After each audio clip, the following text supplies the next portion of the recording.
24:6 का महावाक्य है और रिवाइज कोर्स है 27/6/64 64 की है कि मम्मा की अव्यक्त होने से पहले की है। आप सब जानते हैं कि बाबा में और मम्मा का यज्ञ हिस्ट्री में पहला और मुख्य फाउंडेशन है जो शिव बाबा की प्रवेशता हुई और शिव बाबा ने ब्रह्मा को यज्ञ स्थापना के निमित्त बनाया, लेकिन ब्रह्मा का शरीर यानी मैल होने के कारण बाबा ने मम्मा को यज्ञ माता के रूप में फाउंडेशन देकर मम्मा को बाबा ने समर्पित करवाया। आप सब मम्मा के बारे में जानते हैं और दादियों के द्वारा भी सुनते आए हैं। यज्ञ की कोई भी कारोबार हुआ, हर कारोबार ब्रह्मा बाबा ने मम्मा के नाम से ही किया कि ब्रह्मा कुमारी ईश्वरीय विश्वविद्यालय। इस वजह से बाबा ने हमेशा मम्मा को आगे रखा और मम्मा ने जो बाबा ने जो कहा मम्मा ने उसको हाँ जी करके उस कार्य को पूरा किया। मम्मा ने कभी ये नहीं सोचा कि आज होगा नहीं होगा, कर पाएंगे नहीं कर पाएंगे।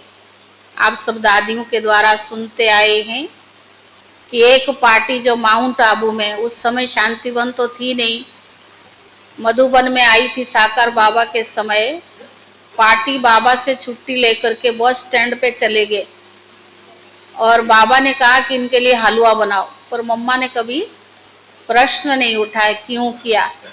जो बाबा ने कहा मम्मा ने उसको उसी प्रकार किया और बस में बच्चे बैठ गए और उस समय मम्मा ने हलवा बनाई और बाबा ने कहा जाके बच्चों को खिला के आओ। बाबा ने हर प्रकार से बाबा ने यज्ञ को पालना की। बेगरी पाठ भी इन्होंने देखा, दादियों की परवरिश कैसे बाबा मम्मा ने किया, कैसे दादियों की जीवन बनाई, यज्ञ इतिहास में बहुत ही महत्वपूर्ण है। बाबा से भी जल्दी मम्मा संपूर्णता की ओर को प्राप्त किया।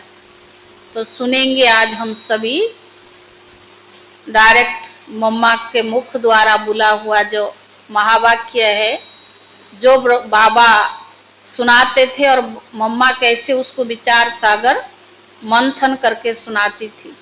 और मम्मा का महावाक्य एक ही सब्जेक्ट पे चलता था, ऐसा नहीं कुछ सुनाया उसमें से कुछ मिलाया, नहीं, जो सब्जेक्ट मम्मा ने शुरू किया अंत तक उसको पूरा करती थी। आज मम्मा के महावाक्य हैं, मातेश्वरी जी के पुण्य स्मृति दिवस पर क्लास में सुनाने के लिए जगदम्बा सरस्वती जी के मधुर महावाक्य। गीत है छोड़ भी दे आकाश सिंहासन, छोड़ दे जग से नाते, छोड़ दे जग से नाते। अगर हम जग से नाते छोड़ दे फिर जग काहे के लिए है। अगर नाते ही तोड़ने की बात है फिर यह संबंध बनाया ही क्यों है। मम्मा ने कहा अगर नाते ही तोड़ने की बात ही नहीं फिर संबंध बनाया ही क्यों। पति पत्नी, बाप बेटा, राजा प्रजा आदि आदि अनेक जो भी संबंध है यह सब भगवान ने रचे हैं, ऐसे कहते हैं ना। तो जब भगवान ने रचे हैं तो फिर क्यों कहते हैं कि छोड़ो। या फिर गीत भी रॉन्ग है, ये जो गीत बनाया वो रॉन्ग है। भगवान ने कौन सा जग रचा, जग को हो दुनिया को हो, जो भगवान ने रची है वैसी दुनिया थोड़ी रची है। जो छोड़नी पड़े, अभी के जो संबंध है वो नहीं रचे। अभी इस जग में देखो तुम्हारे नाते कैसे हो गए हैं।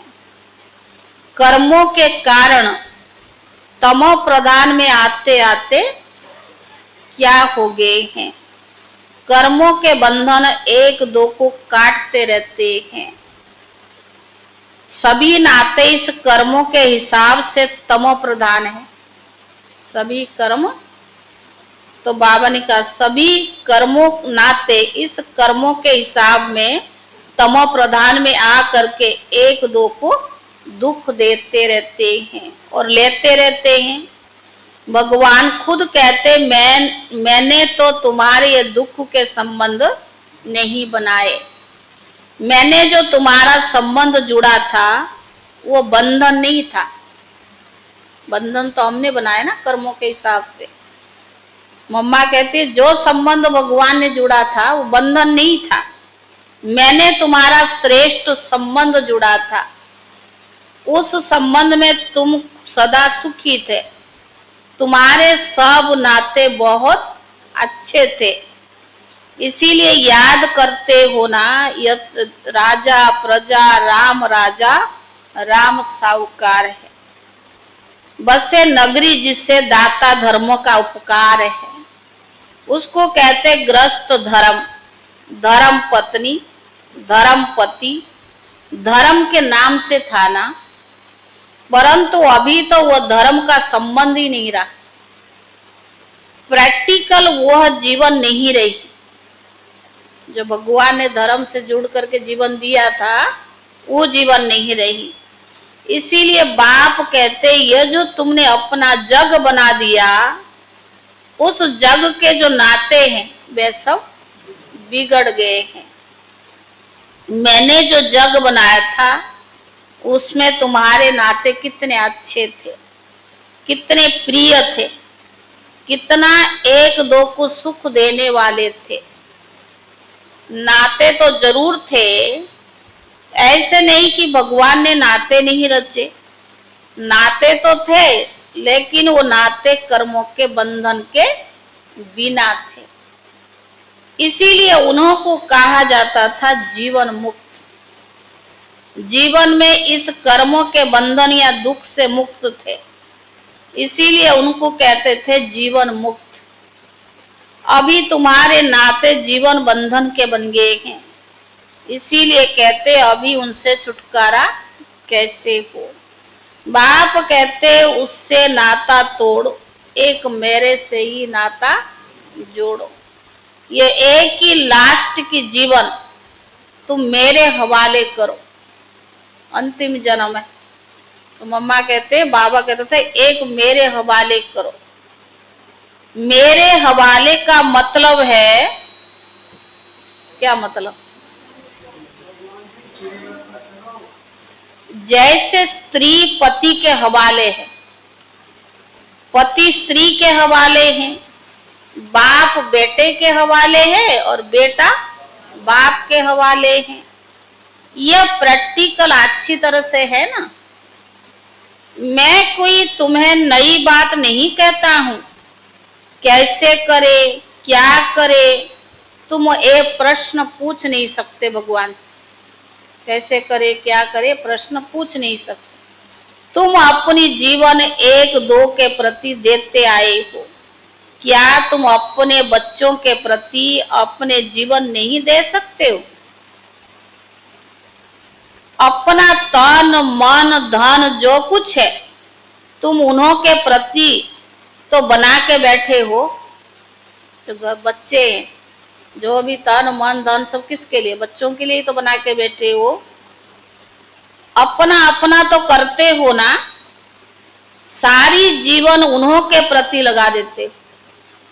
जन्म दिया, पालना किया, परवरिश की, पढ़ाया लिखाया, जब तक आपकी जान शरीर में है तो उनके लिए लगा देते हो। तो मैं तुम्हें कोई नई बात थोड़ी कहता हूं, बस ये सब अब मेरे हवाले करो।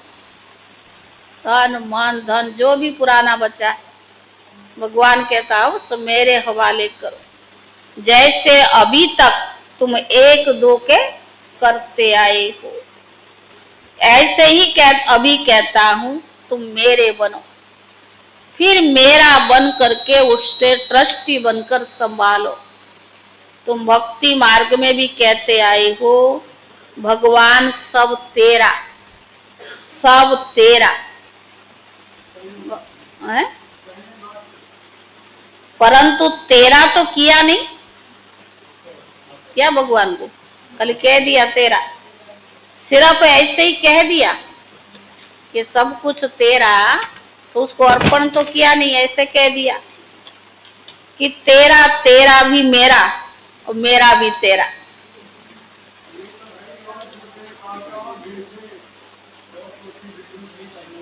मेरे ही सब करते थे, लेकिन अब ठगी हो गई है। पहले कहते थे भगवान सब कुछ तेरा और करते भी थे, अब ठगी तो नहीं चलेगी ना, तेरा भी मेरा तो मेरा भी तेरा नहीं, अब ये तेरा मेरा सब कुछ खत्म करना पड़ेगा। अभी मैं तेरे, तेरा तो उसमें सब आ गया ना, माना अभी मैं भगवान का है तो भगवान में सब कुछ आ गया ना, बस अब मैं तेरा। बाकी ऐसे थोड़ी कि उनका भी मेरा और अपना तो है ही मेरा, भगवान का जो सब मेरा और मेरा तो है ही मेरा। ऐसे ठगी करने सब क्या फायदा, क्योंकि हम ही अपने को ठगेंगे तो उस परमात्मा को तो कोई ठग नहीं सकता। हम अपने को ठग रहे, उसको थोड़ा ठग रहे हैं। पहले कैसे कैसे ठगी करते रहे, लेकिन भगवान को थोड़ी ठगते, ठगते ठगते खुद ही दुखी अशांत बने हो, क्योंकि धोखा तो तुम ही खा रही हो ना।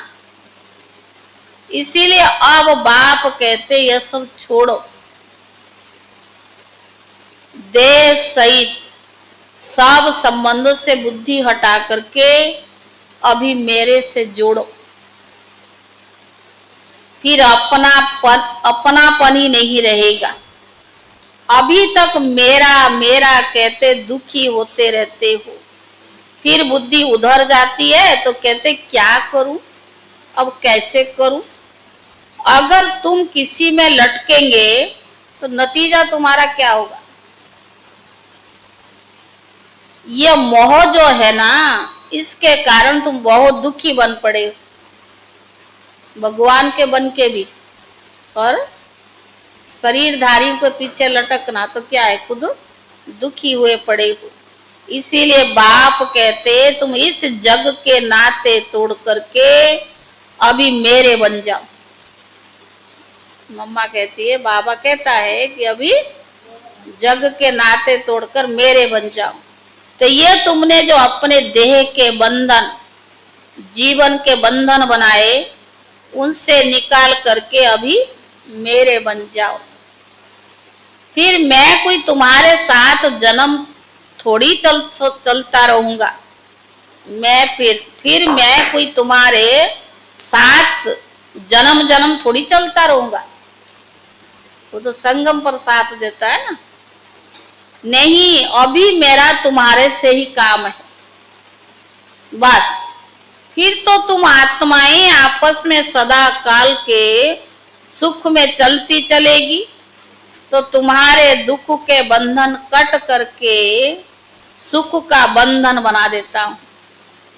तो संबंध में दुख है, संबंध जो बंधन बन गया है, मम्मा कहते, बाबा कहता उसको सुख के बंधन बना देता हूं, संबंध बना देता हूं।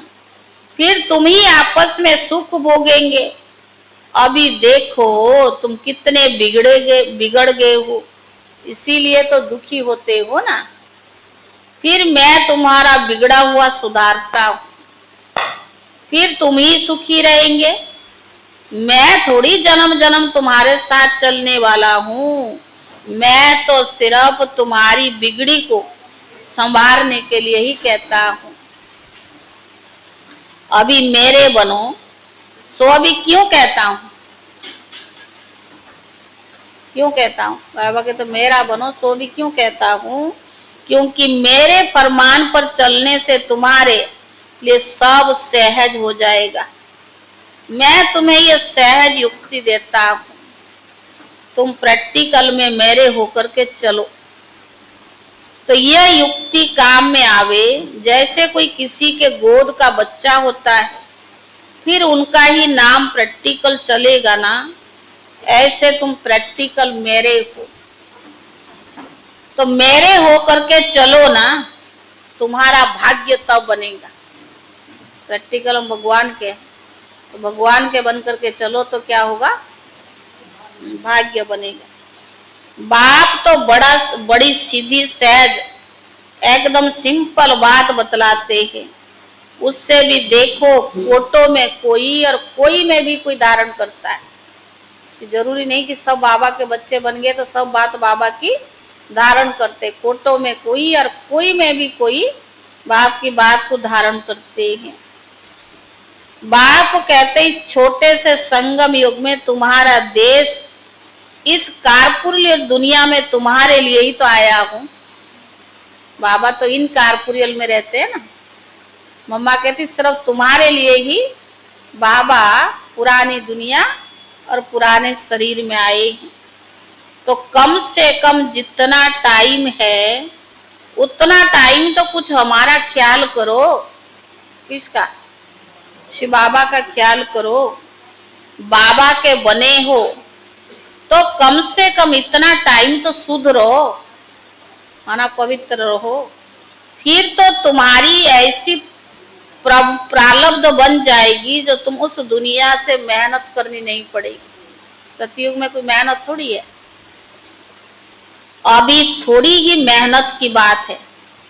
अभी तुम कैसे भी करके मर मिट करके भी पवित्र रहने का प्रतिज्ञा करो। अपनी दृढ़ता रखो, अपनी धारणाओं में रहने का पूरा प्रयत्न करो। चलते सारे धारणा पर जो बाबा ने ब्राह्मण जीवन का मर्यादा बताया, अमृत वेले उठना, टाइम पर मुरली सुनना। ऐसा नहीं कि उठे भी और फिर थोड़ा बहुत योग किया फिर सो गए, नींद आ गई, 8 बजे उठे, कोई बात नहीं, फिर मुरली तो यूट्यूब में पढ़ ही लेंगे या कोई उसमें कोई रिपीट होता है जो टीवी में, उसमें थोड़ा देख लेंगे। फिर मन किया तो शाम को योग किया, नहीं तो नहीं, 4 गप लगा लिया। नहीं, बाबा ने कहा अंत का समय है।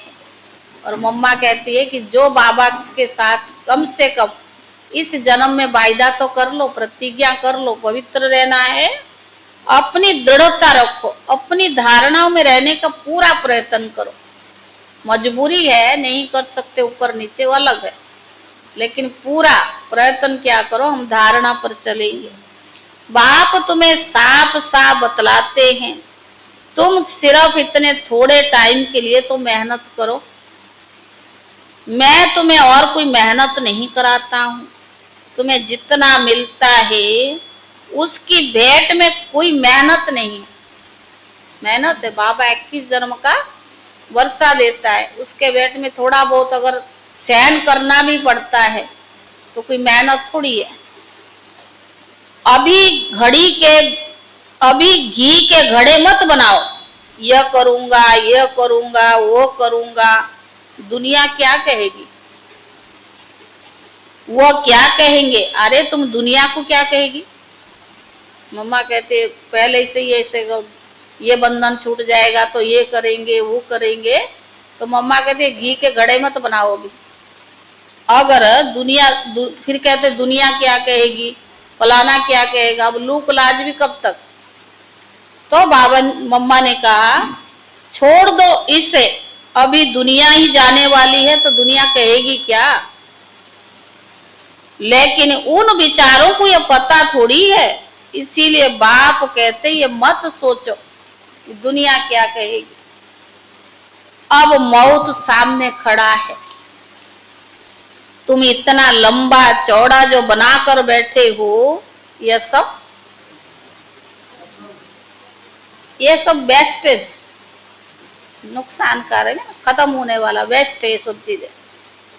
वेस्टेज कर रही हो। अभी बाप कहते उस वेस्टेज को बचाओ, आगे के लिए प्लानिंग बना रहे ना। अगर एक भूकंप आया या कुछ हुआ, जो किया हुआ सब चला जाएगा। आवश्यक है जो चीज की जरूरत है, सेवा की जरूरत है, आवश्यकता, उसको तो बनानी होगी।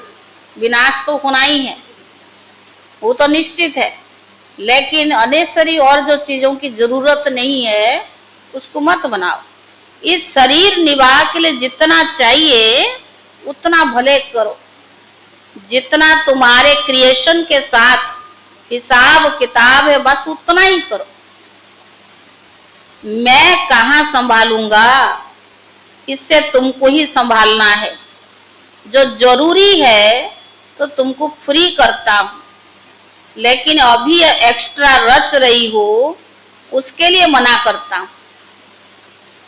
बाबा कहते मना तो बाबा इसलिए कर रहा है, मम्मा कहती है कि जरूरत नहीं है, अब दुनिया ही खत्म होने वाली है, आगे के लिए कितनी साल तक प्लानिंग बनाते रहोगे, सब वेस्टेज। तो मम्मा ने कहा इन सब बातों से मैं तुमको, बाबा कहता, फ्री करता हूं, क्योंकि अभी वो तो गिरना ही है। क्यों अपना फालतू समय उसके पीछे गमा रही हो? इन फालतू के झंझटों से ही तुम दुखी हुए हो। उन झंझटों से तुम कैसे छूटो वो अभी तुम्हें मैं अभी बतलाता हूं। फिर भी बैठ करके अनेक बहाने लगाना ये कहाँ की रीति हुई? तो कहेंगे ना क्लास क्यों नहीं सुनते, 50 बहाने। तो हमारा थोड़ी नुकसान है, नुकसान तो अपना ही है। आप देखेंगे बच्चे स्कूल जाते थे, जो पढ़ाई ऑनलाइन में तो पढ़ाई नहीं ना, मजबूरी है। तो लेकिन बच्चे और बिगड़ते जा रही है, डिप्रेशन में भी जा रही है। ऑनलाइन में तो पढ़ाई नहीं होती है ना, मजबूरी है, तो क्या करे, घर से बाहर निकलना ही नहीं। 2 साल बच्चों के लाइफ क्या हुआ? हाँ, बच्चे घर से बाहर निकल नहीं सकते हैं, तो इस वजह से ऑनलाइन क्लास चलता है। अभी तक भी देखो बच्चों के स्कूल छुट्टी है, और तो सब चीजें खुल गया लेकिन बच्चों का नहीं खुला अभी। लेकिन घर में बैठे बैठे वो भी, और मुश्किल क्या हो गया, एक मोबाइल से जो दूर था वो भी उनके टच में आ गया, उससे तो और ही वो बावले हो गए उसके पीछे। इसलिए बाबा भले समय के अनुसार हम बच्चों को ऑनलाइन मुरली सुना रहा है, लेकिन जब हमें समय मिलता है, जब हमें उन चीजों का आवश्यकता हो रहा है या हमें उसकी चांस मिल रहा है, उसको नहीं छोड़ना चाहिए। बाबा के घर में आकर के योग कर सकते हैं, 3 टाइम मुरली चलती है उसमें भी आ सकते हैं। जरूरी नहीं कि सबको, क्योंकि समय के हिसाब से अभी लिमिट रखा गया है। दिल्ली जून की टीचर्स बैंड की ऑनलाइन मीटिंग हुई थी परसों, उन्होंने बोला 10 को बुलाओ, बाबा की जो मम्मा का भोग है उनको दो, फिर 10 चले जाएंगे तो फिर 10 औरों को बुलाओ, इकट्ठे नहीं करो। उन्होंने तो यह भी कहा कि सेंटर भी अभी मत खोलो, कम खोलो। लेकिन हमने मधुबन से पूछा, जो बड़ों ने डायरेक्शन दिया है ज्यादा से ज्यादा 20-22, क्योंकि रिलीजियस संस्था के लिए उन्होंने 20-22 का गवर्नमेंट ने भी छुट्टी दिया है। इसीलिए हमने भी कल सबको मैसेज किया है, जो ज्ञान में नहीं चलते हैं या बाबा के बच्चे नहीं है उनको मत लाइए, और जो रेगुलर स्टूडेंट है, जो बाबा के बच्चे हैं, जो बाबा के लिए जी जान से सब कुछ कर रहे हैं, चाहे कितना भी लॉकडाउन हुआ, तन भी बाबा के घर में सेवा में भी दे रही है, धन भी लगा रही है, और समय पर जब भी जिस चीज की बाबा को आवश्यकता है उनको रात को 12 बजे भी कह सहयोग देने के लिए तैयार हो जाते हैं। तो बाबा भी तो उनको मदद कर रहा है ना। तो इसलिए बाबा के घर में आपको जो वाइब्रेशन मिलेगा ऑनलाइन से नहीं, लेकिन मजबूरी है तो उसका भी फायदा है ना, से तो हाँ अच्छा है ना, कम से कम बाबा की मुरली घर में सुन रहे बैठ के। और ऐसा नहीं कि खटिया पर बैठ के लेट के मुरली, नहीं, ऑनलाइन भी सुन रहे हैं, विधिवत सबको सुनना है।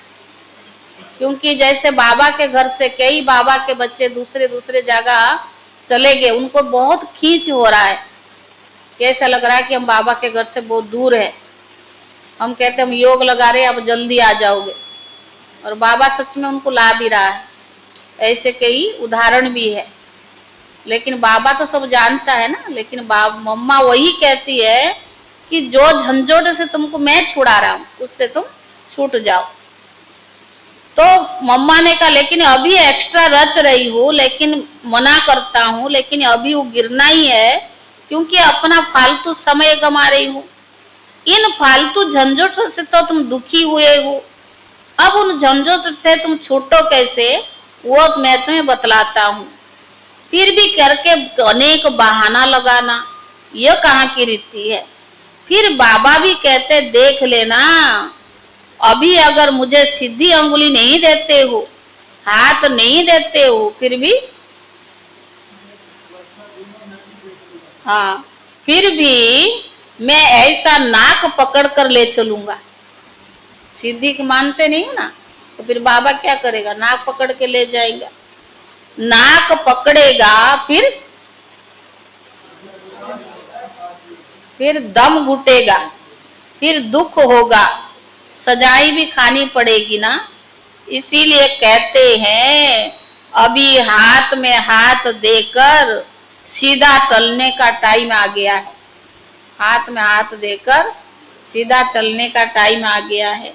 अगर सीधी तरह से नहीं चलेंगे फिर मेरे हाथ में तुम्हारा नाक भी आ जाएगा।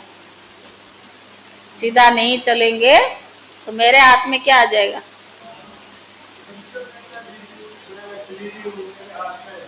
ब्रह्मा तो है ना, ब्रह्मा तो है, आधार तो लिया है ना। अगर सीधी तरह से नहीं चलेंगे तो मेरे हाथ में तुम्हारा नाक भी आ जाएगा।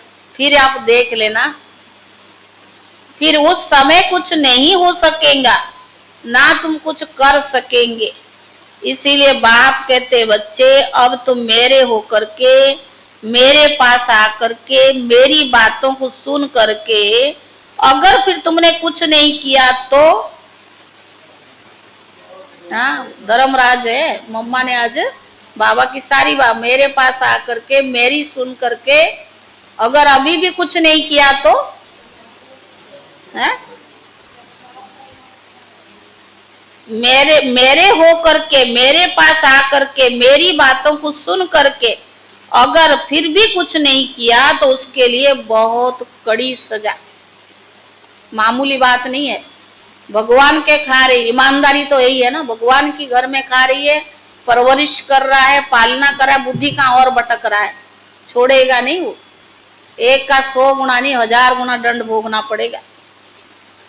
तो मम्मा ने कहा इसीलिए जिन विचारों को पता नहीं उनकी बात तो अलग है, बाकी जिन्हों को पता है जो बैठ के सुन के फिर उन्होंने बातों में गफलत करके उनको खैर नहीं, सुन के उनके पास बैठ के सुन करके फिर इन बातों को गफलत में भगवान तो कहता रहता कौन सी बड़ी बात है, पहले तो और बात सोच लें। जो जरूरत नहीं है तो भगवान का साथ ईमानदार थोड़ी है, उनकी अमानत में ख्यानत किया ना। तो मम्मा कहती है फिर खैर नहीं, जैसे 10 गुना फायदा वैसे 10 गुना नुकसान भी होगा। तब कहते हैं अपने नुकसान और घाटे को अच्छी तरह से भी समझ लो, अच्छी तरह से कुछ तो अपनी बुद्धि खोल लो। अभी बाप से बुद्धि को लगाएंगे तो ताकत मिलेगी। तो इन सब बातों को समझो। मम्मा कह रही जो बाबा कह रहा है ना गुह्य बातें, इनको समझो, इन्हें मत भूलो। अभी यह जो समय चल रहा है इससे पहचानो। अब जरा आंखों तो खुलो, बुद्धि तो खुलो, फिर समय का पूरा फायदा लो। आंखें खुलो, बुद्धि खुलो, फिर समय का फायदा लो। अब अपनी पूरी तकदीर जगा लो। कहते भी है जैसा संग वैसा रंग होता है। इसीलिए जिससे अभी यह धारणा पूरी नहीं होगी तो माया के संग का रंग भी लग जाएगा। तब तो कहते हैं hear no evil, see no evil, talk no evil.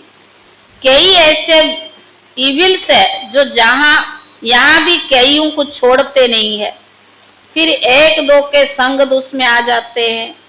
कहते हैं ऐसा संग दुष से बचे रहो। ऐसे मत समझो कि संग दुष बाहर है, यहाँ नहीं है। ऐसा मत समझो कि सब ज्ञानी एक जैसे हैं। यहाँ भी कई ऐसे हैं जो आपके बुद्धि को ऐसे भटकाएंगे जो भगवान से ही दूर करा देंगे। ये मत समझो कि बाहर में यहाँ नहीं है। तो मम्मा कहती है यहाँ भी वो घूमते रहते हैं। बुद्धि माना ऐसे नमक मिर्ची लगा के सुनाएंगे, अच्छा यहाँ भी ऐसा होता है, अच्छा हम तो सोचा भी नहीं था, हम सोचते सब यहाँ बहुत अच्छे होंगे। हो भी, लेकिन उसको ऐसा मिर्ची मसाला लगा के सुनाएंगे जो उसकी बुद्धि को ही खराब कर देंगे। कवच होगा तो उसकी गोली लगेगी नहीं, अगर नहीं होगा तो योग का ही तो कवच और ज्ञान की तलवार चाहिए। कवच, योग कवच है ना। इन सभी अस्त्र शस्त्रों को अपने पास अच्छी तरह से संभाल करके रखो। कहते हैं जो करता है वह पाता है। यह भविष्य प्रारब्ध बनाने की बातें हैं। यहाँ तो प्रारब्ध नहीं भोगनी है ना, यहाँ तो कोई गुरु बनकर के नहीं बैठना है, हमसे कोई मिसअंडरस्टैंडिंग ना करे, इसीलिए ये सब समझाया जाता है। तो ये बातें ध्यान में रख करके अपने को सेफ रखना है। यहाँ कोई खर्चा आदि की बात नहीं होनी चाहिए। अभी ये सब खर्चा दूसरों के कल्याण अर्थ यूज करना है। तन मन धन जो भी है, समय संकल्प श्वास किसके लिए? दूसरों के लिए करना है। एक पाई भी इस कार्य में नहीं लगाना है। अच्छा, दूसरी मुरली है, फिर मम्मा की दूसरी मुरली है। चढ़ती कला में जाना है तो अपने जीवन की सारी जवाबदारी उनके हाथ में समर्पण कर दो। मम्मा कहती है अगर चढ़ती कला में जाना है तो शिव बाबा के हाथ में सब कुछ समर्पण कर दो। बहुत मनुष्य ऐसा प्रश्न पूछते हैं, इतना ज्ञान सुनते भी हमारी अवस्था आगे क्यों नहीं बढ़ती है, आगे बढ़ने में रुकावट क्यों है? अब यह समझानी उन्हों के प्रति दी जाती है जिन्होंने इस मार्ग में चलने का कदम रखा है। परंतु जब तक अपनी जीवन मन वाणी कर्म सहित सरेंडर कर इनका नहीं हुआ, तब तक वह अतीन्द्रिय सुख महसूस नहीं हो सकता। यह एक ईश्वरीय ला है। जब उनका सहारा लिया है तो दिल से उनके आगे जीवन समर्पण कर देनी है, अर्थात पूरा बारिश बन वर्षा लेना है। तो इस नशे में रहने से उस अवस्था में उल्लास भर जाता है और फिर ज्ञान की धारणा होने से औरों को आप समान बनाने की ताकत भी आएगी। बाकी ऐसे नहीं समझना कि मानसिक रूप से हम अर्पण हो चुके हैं, नहीं। कई कहते ना हम तो मन से अर्पण हो गए बाबा, नहीं, सब कुछ अर्पण करना पड़े। यह तो अपने को ठगना है। जब बाबा प्रैक्टिकल में आया है तो बच्चा भी प्रैक्टिकल में बनो ना। फिर बाबा उनके जन्म पत्री को जान भी कैसे डायरेक्शन देखकर चलावे। अगर आप प्रैक्टिकल में उनके बच्चे नहीं बनोगे तो बाबा आपको कैसे आपकी जन्म पत्री बताएगा? तो बाबा फिर आपको कैसे चलाएगा? उसमें पहले गुटका आएगा, परंतु अंत में समझेंगे कि इसमें ही हमारी चढ़ती कला है। अभी एक सूरज भाई ने कुछ दिन पूर्व ही क्लास कराया, आप लोगों ने सुना होगा कि अभी बाबा ने सारी दुनिया की वागडोर अपने हाथ में ले लिया है। दादियां तो सब चली गई ना, यज्ञ चल रहा है और अच्छे से भी चलेगा और बाबा चला रहा है, लेकिन दुनिया की सारी वागडोर, ब्राह्मणों की सारी वागडोर, कैसे दुनिया को चलना और चलाना, अब सब बाबा के हाथ में। बाबा सब कुछ गुह्य और गुप्त रूप में दे रहा है। तो बाबा ने कहा तो अपने जीवन की सारी जवाबदारी उनके हाथ में समर्पण करनी है। बाकी गुरु पिछाड़ी गुरु बन कोई उनकी गद्दी पर नहीं बैठना है। अब इन सभी बातों को बुद्धि में रखो, तभी अवस्था ऊंचे जा सकता है। अगर ऊंच नहीं चढ़ते हो तो, अगर ऊंच स्थिति नहीं बनती है, नहीं चढ़ते हो तो जरूर अपनी ही दिल अथवा धारणा में कोई कालापन है। नहीं चढ़ते हैं, नहीं करते तो कोई कालापन है, समझा। अच्छा, मीठे मीठे बच्चों को याद प्यार और गुड मॉर्निंग रूहानी बच्चों की तरफ से, रूहानी बाप दादा मम्मा मीठी माँ को याद प्यार और नमस्ते नमस्ते नमस्ते। उनको तो सब लोग कभी चाहते हैं ना कि हमारा कोई कुछ सुनाए, तो बाबा की महावाक्य और मम्मा का विचार सागर किया हुआ महावाक्य तो कितना गुह्य है, मम्मा कितनी गुह्य बातें समझाती है, कितने हम सब धारणा के लिए जो बहुत जरूरत है। इसलिए अभी बाबा को और मम्मा को, मीठी माँ, उनको भोग भी लगाएंगे क्योंकि आज उनका स्मृति दिवस है। लेकिन वक्त ऐसा था आज सारा दिन में उस मकान में, दादी वाले मकान में, जो चाहे बाबा कमरे में आ करके मम्मा का दिन है ना योग कर सकते। शाम को तो हमारा रोज योग चलता ही है, कंपलसरी है। कोई भी आकर के करो बाबा के घर में, वाइब्रेशन भी मिलता, बुद्धि एकाग्र होती है। समय अब थोड़ा है, बच्चा थोड़ी है ज्यादा, आगे आने वाला जो समय है और ही ज्यादा इतना कंजस्टेड होगा और इतना योग लगेगा नहीं, चाहे आप कितना भी कह दो, दुनिया की हालतें ऐसे हो जाएगी। इसलिए बाबा कहता अभी से ही बुद्धि को एकाग्र कर लो। 8 घंटा योग तपस्या नहीं तो कम से कम 4 घंटा तो बनाओ, अमृत वेले, शाम को, दिन में, जब भी टाइम मिलता है, जरूरी है। अभी तो मम्मा ने भी सुना है ना, अभी तो बाबा कह रहा है, कोई सुन ही नहीं रहा। अब तो क्या करे, कौन सा घड़ा, घी का घड़ा बना रही है, करेंगे वो करेंगे, लेकिन जा खत्म ही हो जाएगा तो क्या करेंगे आप। हाँ, इसलिए अभी वो हमारी कन्याकुमारी है ना, वो भी 10 पॉइंट सुनाएगी आपको। वो आज मम्मा बनी है, समझे। तो इसलिए मैं मुरली पूरा करती हूँ, फिर बाबा को भोग भी लगेगा, मम्मा को भी लगेगी। आज वरदान है, अपने श्रेष्ठ स्वरूप व श्रेष्ठ नशे में स्थित रहे, अलौकिकता का अनुभव कराने वाले अंतर्मुखी भव। आ जाओ कन्याकुमारी, आगे आ जाओ, उसको इधर ही बिठाओ।